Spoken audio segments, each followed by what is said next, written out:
मिळू दे आणि इथल्या जनतेला मुबलक पाणी मिळू दे हीच आमची इच्छा आहे। आम्ही अजूनही तसंच आवाहन करत आहोत, जो जो इथे व्यक्ती येईल आम्हाला गाळ काढण्यास मदत करेल त्या प्रत्येकाचं आमच्या संघर्ष ग्रुपतर्फे स्वागत असेल।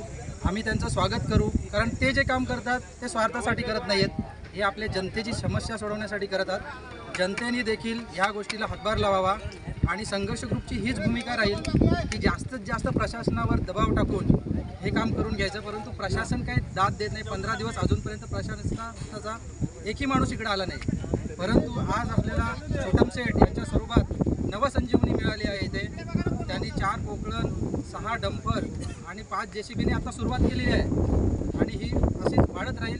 मी त्यांना खूप शुभेच्छा देतो। आणि जनतेचा पाण्याचा प्रश्न, तुम्ही मातीवरती माती टाकून नाव घेऊ शकता, इतिहास लिहू शकता, पण पाण्यावर पाणी टाकून इतिहास लिहू शकत नाही। पण मला गॅरंटी आहे की पाण्यावर ही लोक इतिहास लिहिणार आहेत आणि यांचं नाव इतिहासात अजरामर राहणार आहे।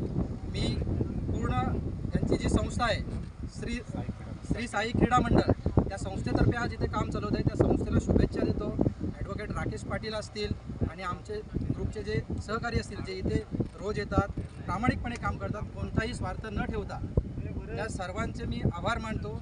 आणि अजूनही इतर व्यक्तींना देखील आम्ही आवाहन करतो की तुम्ही या, इथे तुमचंही स्वागत असेल आणि आमची तीच भूमिका असणार आहे, शेवटपर्यंत तीच असणार आहे। धन्यवाद।